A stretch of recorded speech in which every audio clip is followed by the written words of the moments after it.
Price lord. இன்றைக்கு daily ஸ்வீட்ல உங்களுக்கான ஸ்வீட் யாக்கோபு 5ஆம் அதிகாரம் 16வது வசனம். நீங்கள் சொஸ்தமடையும்படிக்கு உங்கள் குற்றங்களை ஒருவருக்கொருவர் அறிக்கையிட்டு ஒருவருக்காக ஒருவர் ஜெபம் பண்ணுங்கள். நீதிமான் செய்யும் ஊக்கமான வேண்டுதல் மிகவும் பலனுள்ளதாய் இருக்கிறது. நம்மளுடைய வாழ்க்கையில ஜெபமானது எவ்வளவு முக்கியமான ஒரு விஷயமாக இருக்கிறது என்பதை நம்ம பாக்குறோம் இல்லையா.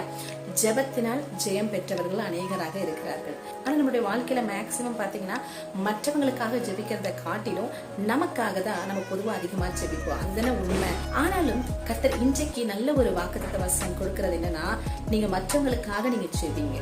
மற்றவங்களுக்காக நம்ம ஜெபிக்கும் பொழுது நம்மளுடைய எல்லா குறைகளையும் கர்த்தர் மாற்றி நிறைவான வாழ்க்கையை நமக்கு தருவார். பரிசுத்த வேதாகமத்தை நம்ம வாசிக்கும் பொழுது யோபுவின் புஸ்தகம் 42ஆம் அதிகாரம் அதனுடைய 10வது வசனத்தை நம்ம வாசிக்கும் பொழுது, யோபு தன் சிநேகிதருக்காக வேண்டுதல் செய்த போது கர்த்தர் அவன் சிறையிருப்பை மாற்றினார் என்று நாம் வாசிக்கிறோம்.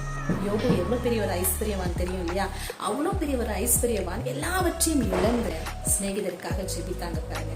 இன்றைக்கு அதே வாழ்க்கையில நீங்க ஒருவேளை நீங்க இருக்கலாம். எல்லாவற்றையும் இழந்த நிலைமையிலும் கூட நீங்க சிநேகிதருக்காக, உங்களுடைய குடும்பத்திற்காக, உங்களுடைய உற்றார் உறவினர்களுக்காக, உங்களுக்கு அறியாத தெரியாத ஜனங்களுக்காக திறப்பிலிருந்து நீங்க ஜெபிக்கும் பொழுது யோபுவின் சிறையிருப்பை மாற்றின தேவன் உங்களுடைய சிறையிருப்பையும் அவர் மாற்றுவார். அந்த வசனத்திற்கு கீழே நம்ம வாசிக்கும் பொழுது, யோபுக்கு முன் இருந்த எல்லாவற்றை பார்க்கிலும் இரண்டத்தனையாய் கர்த்தர் அவனுக்கு தந்தருளினார் என்று வேதவசனம் சொல்லுகிறது. அவருடைய ஜெபத்தினால எல்லா ஆசீர்வாதங்களையும் இரண்டத்தனையாக திருப்பி கொண்டார். பாருங்க, கர்த்தர் கொடுத்திருக்கிற ஒரு ஆசீர்வாதம், கர்த்தர் கொடுக்கிற ஆசீர்வாதம் யாராலுமே மாற்றவே முடியாது.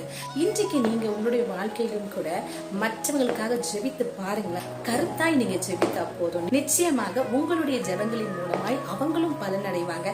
அது மாத்திரமல்ல, ஜெபிக்கிற உங்களுக்கும் ஆண்டவர் அநேக ஆசீர்வாதங்களை கொடுத்து அதிசயமாய் உங்களை நடத்துவார். இந்த அருமையான வசனத்தின் மூலமாக கர்த்தர் உங்களுடைய வாழ்க்கையில நீங்க அநேகருக்கு ஜெபிக்க உங்களுக்கு உதவி செய்து அதன் மூலமாய் வருகிற எல்லா ஆசீர்வாதங்களையும் நீங்கள் சுதந்திரித்துக் கொண்டு கர்த்தருக்கு மகிமையான சாட்சியாய் நிலைநிற்கும்படி கர்த்தர் உங்களை ஆசீர்வதித்து வழி நடத்துவாராக. Have a wonderful day.